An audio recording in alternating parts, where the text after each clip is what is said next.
Now, thousands of asylum seekers are in limbo as the process to apply for refugee status simply doesn't work. Applicants are required to pay bribes for documentation or are made to pay for services at refugee centers that are supposed to be free. A recent survey by Lawyers for Human Rights has been tracking the asylum system for the past 5 years now and has found that the process is fraught with bribery and corruption. The report details incidents of extortion for the renewal of documents, the process or the services rather of an interpreter and the issuing of documentation. Asylum seekers are left waiting because on top of the extortion, there are also significant backlogs. To help us unpack this report and many other related issues, let's bring in the head of Refugee and Migrant Rights Program at Lawyers for Human Rights, that's Sharon Ikambaram. Sharon joins us now via our telephone line. Thanks very much for your time and welcome to the AM report. So paint the picture for us as a start if you can. I mean, the progressive policies and legal framework is there, laws are in place. It doesn't seem, though, that that's enough to clamp down on this rampant corruption. Well, good morning and thank you for having me. I think just a correction. I think what the report actually exposes is that it's the changes to our very progressive Refugee Act that is now creating an even more lucrative environment for corruption, which has been reported over decades. Lawyers for Human Rights produced a report in 2015, Queue Here for Corruption, which in partnership with the African Center for Society in Migration at Wits University, documenting again details of this corruption in the asylum system, people trying to access the refugee reception offices, and bribery, immigration officials soliciting bribes for services that, as you pointed out in your introduction, actually should be free. And what we found in the last 5 years and through this survey that we conducted in 2019 is that nothing much has changed. And it's a concern to us that the Department of Home Affairs just ignores reports, whether it's Corruption Watch, whether it's work that's been done by partner organizations like Scalabrini, Lawyers for Human Rights. Civil society is largely being ignored by the department. And more than that, the report also speaks to the Auditor General's reports, which are scathing on the state of chaos in this department.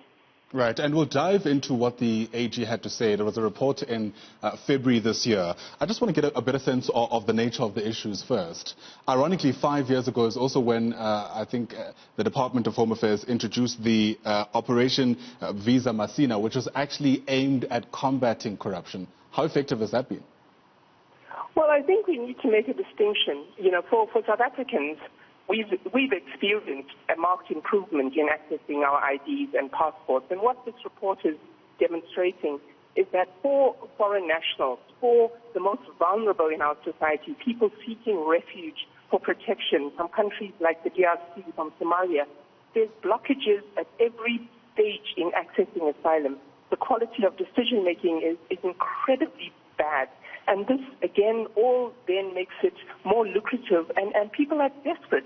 And so, bribery becomes the only way corruption, paying money in order to be legally documented in the country, in order to access bank accounts, get children to be able to go to school. So it's a huge, crisis that is leaving people in limbo in trying to get their documents. And it points to a system that has failed. Right. With respect to the asylum system. And government essentially has two options when you try to respond to refugees and asylum seekers. You either work to try bar them from coming into the country, or you work on improving your systems to deal with the demand and the influx of people who want to come into the country. What approach did our government take, and to what extent do you think that actually fueled this crisis? Well, I think it's a bigger issue, and you correctly pointing out that this is about the movement of people. I think, our white paper on international migration, there's a bit of schizophrenia because the part that speaks about movement, it refers to the context of climate crisis and how people are being displaced in mass because of whether it's unlivable conditions where they cannot sustain their livelihoods because of either drought or extreme, weather patterns that is making it impossible to work off the land, or just ongoing conflict on the continent, which is causing people to flee with no choice. It's not as if they get up one morning and decide, oh, let me go off to South Africa. And I think that that's the context within which we are appealing to our government to look at how we manage movement.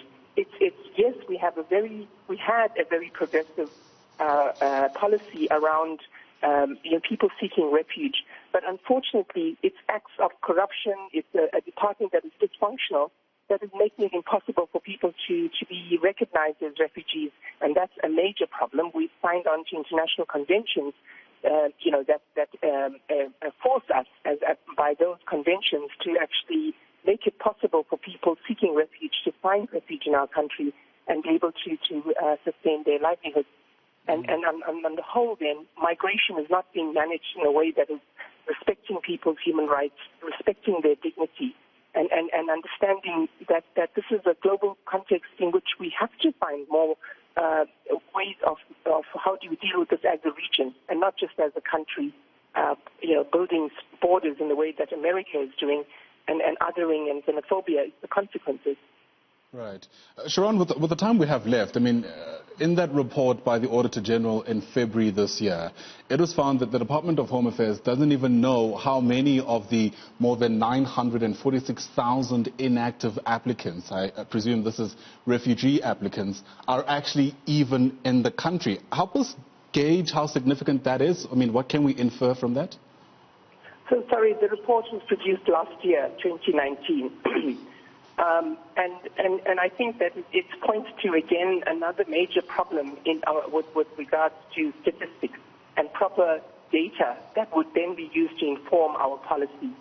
There is no proper data for the entire region on migration, and a significant part of the world where there's, the World Bank has produced reports around the impact, as I said earlier on, of climate crisis affecting sub-Saharan Africa. And for us not to have proper data on this and be monitoring and be able to then understand what we're dealing with is a serious problem. And then, as you pointed out, our own Department of Home Affairs is I think it's deliberately,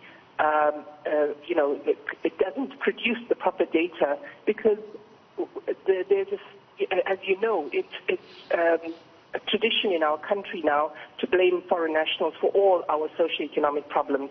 So if there's a 30% unemployment crisis, 30% of the population unemployed, then we blame the foreign nationals for taking all the jobs. If our health system is in crisis, we blame the foreign nationals for overcrowding the health system. But if we don't provide the statistics, then we're not going to solve the problem and ensure that we have adequate resources to deal with what actually is the problem. And not to overcrowd the issues, but we don't know the extent to which there's internal migration, and there's enough research to show that there's a significant amount of movement across provinces in South Africa as a consequence, actually, of correcting what was the past practices of apartheid. And our policies don't take that into account when we're budgeting. What numbers are we budgeting against when we're looking at provision of services in the public health sector or for education in schools? Right. And I think these are the more complex problems that go down to lack of proper data and information about movement, internal and external.